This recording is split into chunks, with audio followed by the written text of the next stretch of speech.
Hi everybody, it's Alec here.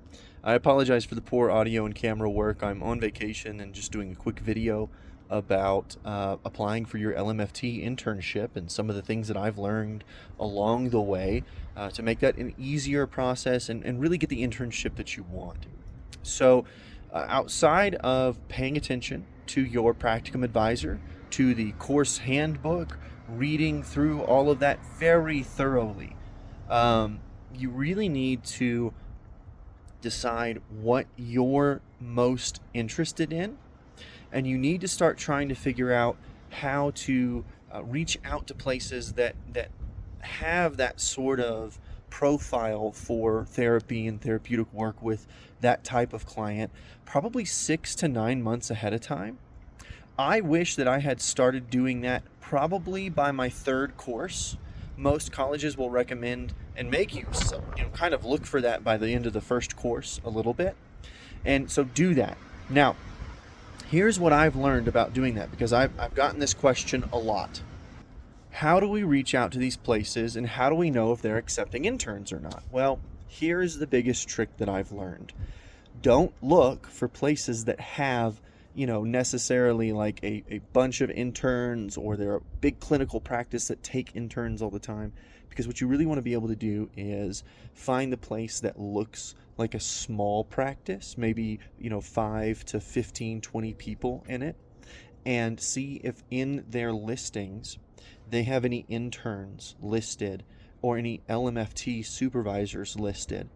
And then find an email that you can email to them.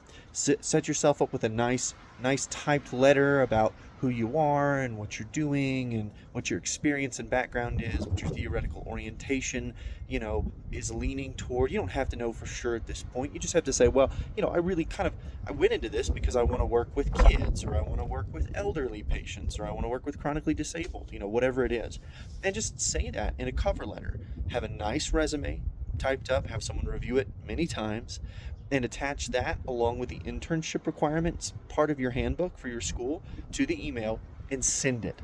Send as many as you can. Doesn't matter if they have an application portion or anything like that. Fill out the application piece if you want to. I did several that had application, apply here for an internship, and I just shot them an email. I ignored that because it was really annoying to have to refill in all that information.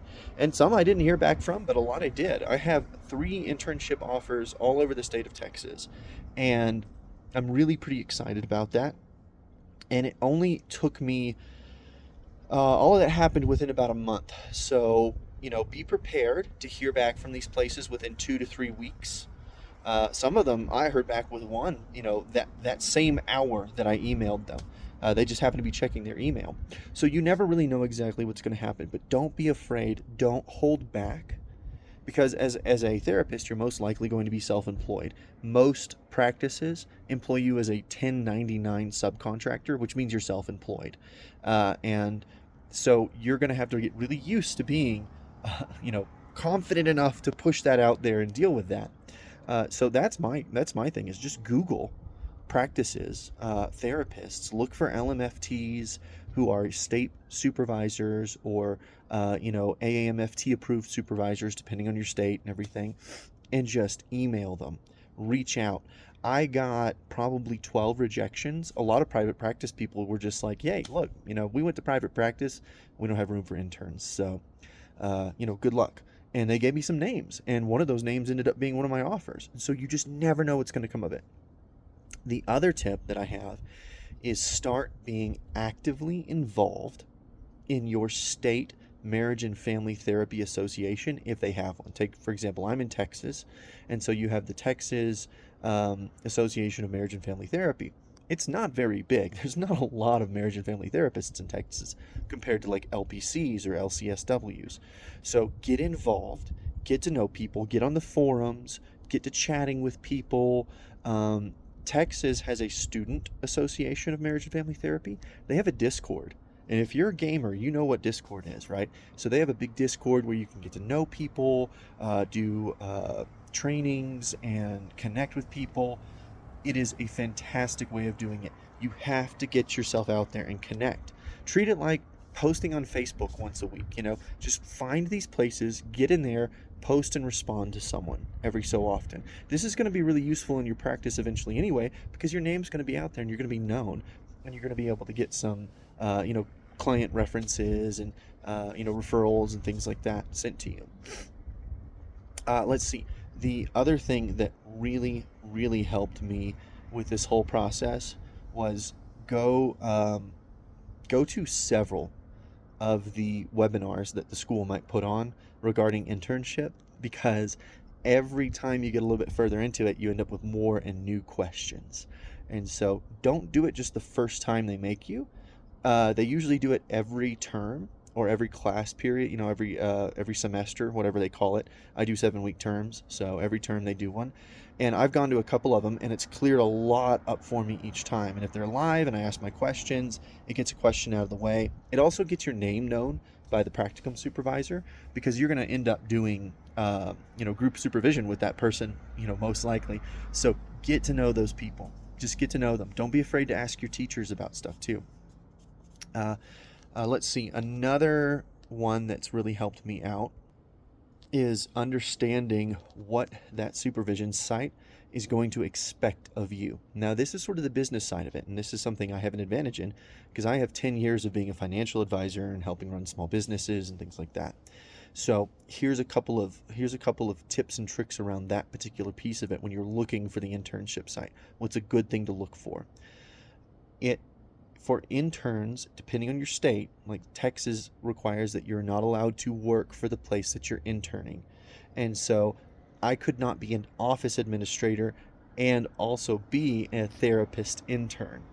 And so almost always the internships are going to be unpaid.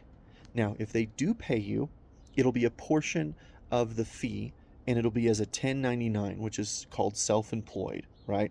And so you're not an employee. They can't direct your hours or your dress or how you conduct things or how many people you're supposed to have, all of that sort of stuff. And that's where it becomes an issue, right? They're not supposed to be able to do that. So if they're saying you're going to be 1099 and they're going to pay you as an intern, but they say, hey, you have to have a certain amount of hours, you have to have a certain amount of clients per week, then you're no longer a 1099, and that's a big red flag for one of those places. I actually turned down one of my internship places because of those red flags. Now, the other thing is that if you are being an unpaid intern, ask them, no matter what, whether they're going to pay you or not, even some form, is, do I have to get my own clients, or are you supplying the clients to me for my internship, and can you meet my school's hour requirements? Because I need at least 10 to 15 hours a week. 10 actual hours, they say schedule of 15 and expect 5 cancellations, right? So you need a certain amount of hours per week in order to get your time by the time you graduate. Ask them, can you provide those to me in that volume, and are you going to be the one to provide them, not me? Am I going to have to go out and drum up my own business and start talking to businesses or doctors or mental health clinics and say, hey, I'm a specialist in this, which you're a student, so you're not a specialist in anything. So it's really hard to get those people in. So find somewhere that's going to provide you the clients without you having to go out there and market and do all of that. Unless you plan on going straight into private practice as soon as you're an associate, then that's going to be a lot more difficult to try and get your own clients. And really, I think those are the biggest things for me that have really helped me to find a good internship, figure out where I want to be, and figure out the place that's going to help me become the therapist that I want to be. Because that's the primary thing, right? An internship is supposed to be about you finding somewhere that fits with you and your goals and what you want to do. Don't settle for the first place that comes along unless it's just your absolute perfect pick. But that's one of the things that I didn't, think of at first. Was the first place that offered me, I was super excited. I was so glad I'd finally gotten a response. I'd, been sending out tons of emails, and there were just a few things. There were just a few red flags. And people who are therapists, who are going into therapy, we often have our own issues, right? I was a chronic people pleaser. So as soon as I got a valid response, someone wanted me, I jumped all over it. But then I started thinking about it, because I've had some bad experiences with small businesses. I started thinking about the way that they were describing everything, and it just didn't line up. And I was going to have to move really far away to somewhere that didn't have, anything interesting around it, and all away from all my friends and my family. And I just was like, you know what? There's got to be something else. And sure enough, there was. And that leads me, really, I think my final point. This is one that I do want to point out for you. If you are an LMFT and you are in an area like I am in East Texas where there's not a lot of LMFT supervisors, look for an LPC. It is okay to get an LPC somewhere that doesn't have an LMFT. It just means that there's an extra step. So normally you would have school supervision and then your LMFT supervisor that you're doing the internship with. If you do an LPC, you have school LPC, then you have to also find an LMFT supervisor in order to actually get your LMFT qualified hours. This would be your site supervisor, and this is your school group supervisor. So the school's often going to tell you, well, you need a site supervisor. Well, if that LMFT is a supervisor for you, that's usually your site and your LMFT supervisor. But then if you can't find an LMFT supervisor, you end up with 3 supervisions, basically. You have the school, the LPC, and the LMFT. And you're probably going to have to pay that LMFT. Now, you can get another student, and usually you can go in and it's like, $300-400 a month.